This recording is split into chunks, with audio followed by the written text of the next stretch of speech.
Dear rockers, आज हम देखेंगे डोंट वरी डार्लिंग। मूवी की शुरुआत में दिखाते हैं कि 1950 में एक काल्पनिक शहर होता है जिसका नाम विक्ट्री है। ये छोटा सा शहर चारों ओर से रेगिस्तान से घिरा हुआ है। सैकड़ों लोग इस शहर में रहते हैं। इस शहर में रहने वाले सभी लोग बहुत ही अमीर हैं और वे एक आलीशान जिंदगी जी रहे होते हैं। उस शहर में रहने वाले सभी आदमी किसी तरह के एक रहस्य में काम को कर रहे होते हैं। विक्ट्री शहर का हेडक्वार्टर्स रेगिस्तान के बीच में एक बड़े से पहाड़ के ऊपर होता है। हालांकि औरतों का रेगिस्तान में जाना मना होता है। कुछ लोग कहते हैं कि अगर रेगिस्तान में कोई औरत जाती है तो वो वहाँ से वापस कभी नहीं आती। औरतों को सिर्फ अपने घर में रहते हुए अपनी जिंदगी बितानी होती है और उन्हें कभी भी अपने पति से ये नहीं पूछना होता कि वो क्या काम करता है। उन्हें सिर्फ ये बताया गया होता है कि उनके पति किसी चीज की जांच करते हैं।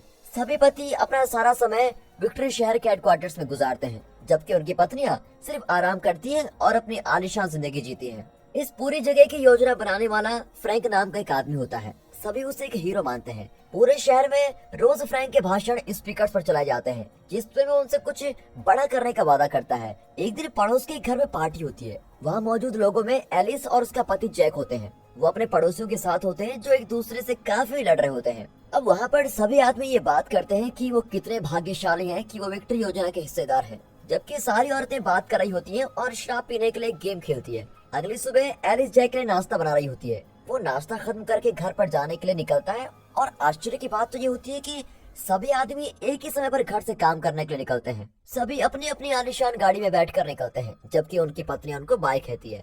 फिर उनकी पत्नी अपने रोज के काम जैसे घर को साफ करना और अपने पतियों के लिए अच्छा खाना बनाना इन सब में व्यस्त हो जाती है। कभी कभी उस समय बिताने के लिए सामाजिक घर में एक दूसरे से मिलती है या फिर वो बैले डांस सीखने के लिए शैली के पास जाती है। वो थोड़ी गुस्से वाली औरत होती है जो इस चीज का ध्यान रखती है कि औरतें उसके पति फ्रैंक के बनाए नियमों का पालन करें। यूटोपियन शहर में सब कुछ अच्छा चल रहा होता है, लेकिन यूटोपियन शहर में गड़बड़ी शुरू तब होती है जब फ्रैंक वहाँ कुछ नए लोगों को अपने शहर में रहने के लिए बुलाता है, जिनका नाम बिल और वायलेट होता है। हर कोई वहाँ मौजूद होता है और हमेशा की तरह सभी आदमी और औरत इस चीज को लेकर बोल रहे होते हैं कि फ्रैंक विक्ट्री शहर के साथ क्या कर रहा है। हालांकि इससे पहले कि वो कुछ और कह पाते, मार्गरेट नाम की एक औरत सबके सामने आ जाती है। वो थोड़ी परेशान और चिंतित लग रही होती है, लेकिन फिर भी वो उनसे डरते हुए ये सवाल पूछती है कि हम यहाँ क्या कर रहे हैं।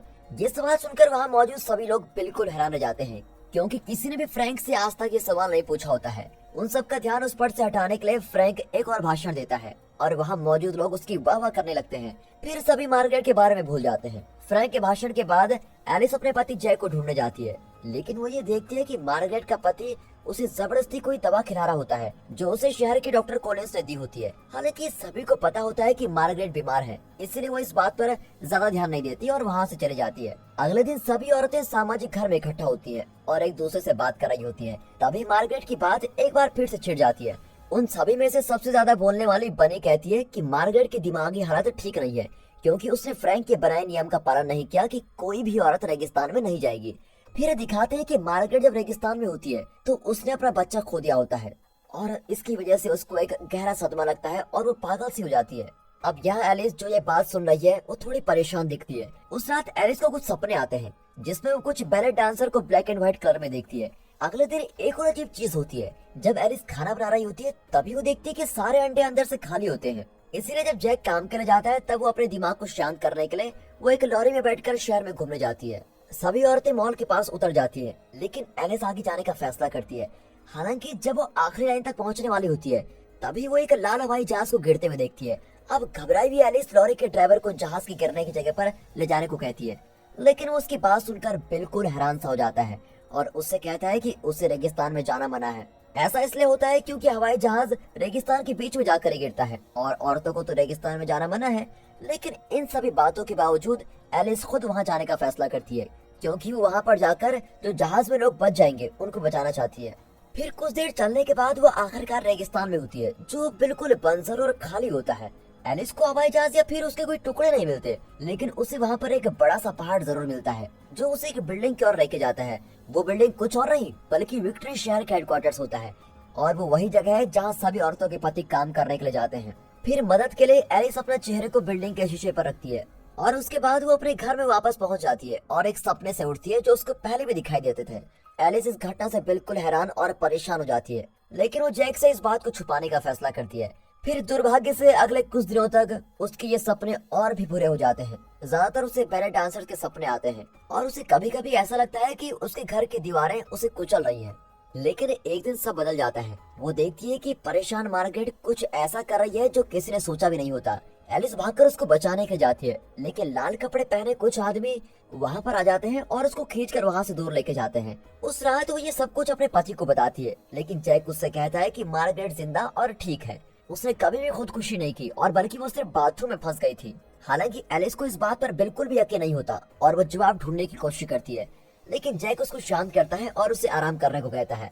दुर्भाग्य से एलिस के सपने और बुरे होते जा रहे होते हैं, इसीलिए शहर के डॉक्टर कॉलिंस एक दिन उसके घर पर आते हैं।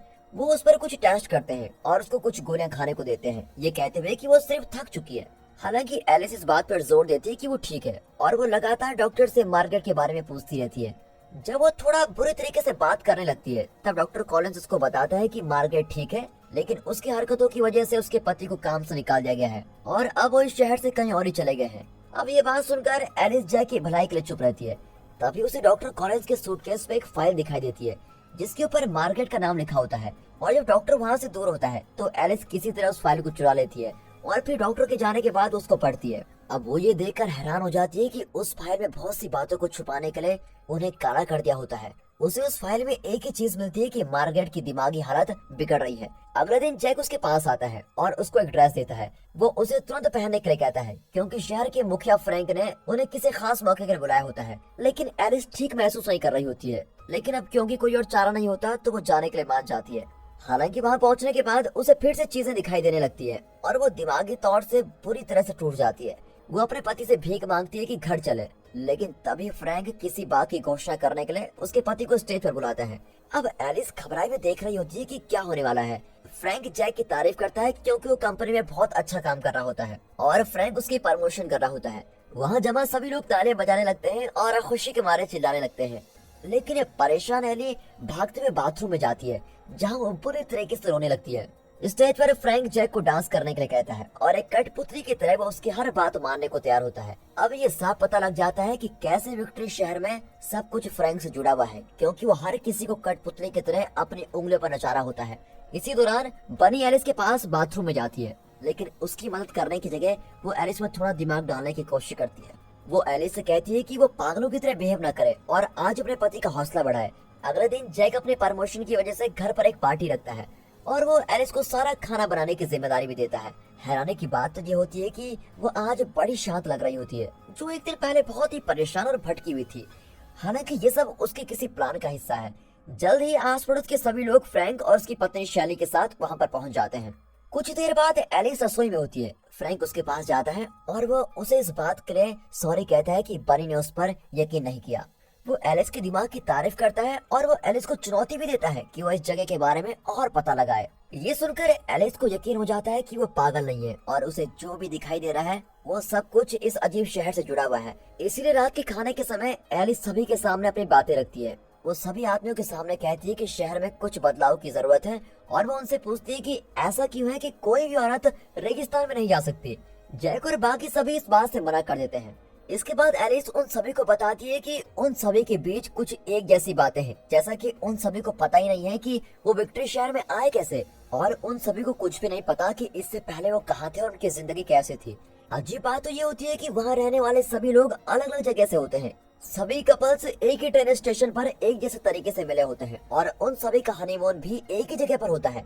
एलिस कहती है कि विक्ट्री शहर में मिलने वाला सारा खाना सब्जियों से लेकर डिब्बे में बंद खाने पर फ्रैंक का नाम लिखा होता है, लेकिन इस सब के बाद भी किसी को यकीन नहीं होता कि यहाँ पर कुछ गलत हो रहा है। फिर सभी के वहाँ से जाने के बाद एलिस जैक की सारी इज्जत को खराब कर देती है। वो उसे एक बार फिर से कहती है कि विक्ट्री शहर में कुछ गड़बड़ी है और उन्हें यहाँ से जल्द निकल जाना चाहिए। अब सभी के सामने शर्मिंदा होने के बाद जैक उसकी सारी बात मान जाता है और कहता है कि चाहे कुछ भी हो जाए वो उससे हमेशा प्यार करेगा। दुर्भाग्य से जैसे ही वो दोनों कार में बैठकर निकलने वाले होते हैं, जैक उससे माफी मांगने लगता है। वो इस जगह को छोड़कर नहीं जा सकता।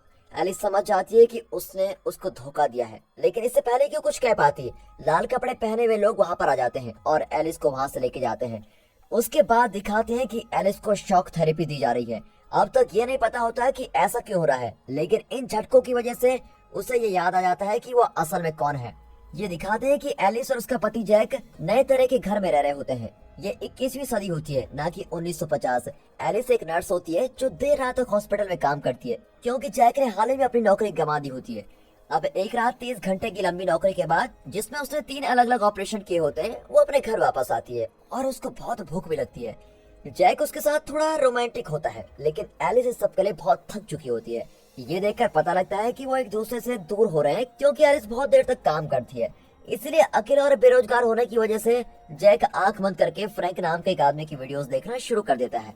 फ्रैंक एक ऐसा आदमी होता है जिसने एक ऐसी खोज की होती है जिससे कोई भी व्यक्ति अपनी असली दुनिया से दूर एक ऐसी दुनिया में रह सकता है जो 1950 की नकल होती है। हर एक चीज इतनी असली होती है कि कोई भी उसमें फर्क नहीं बता सकता। एक रात जैक टूट जाता है और अपना काबू खो देता है। फिर वो फैसला करता है कि वो किसी भी तरह फ्रैंक तक पहुंच जाएगा। और एक दिन विक्ट्री योजना के बारे में उसको पता लगता है। वो तुरंत ही उसका हिस्सा बनने के लिए तैयार हो जाता है।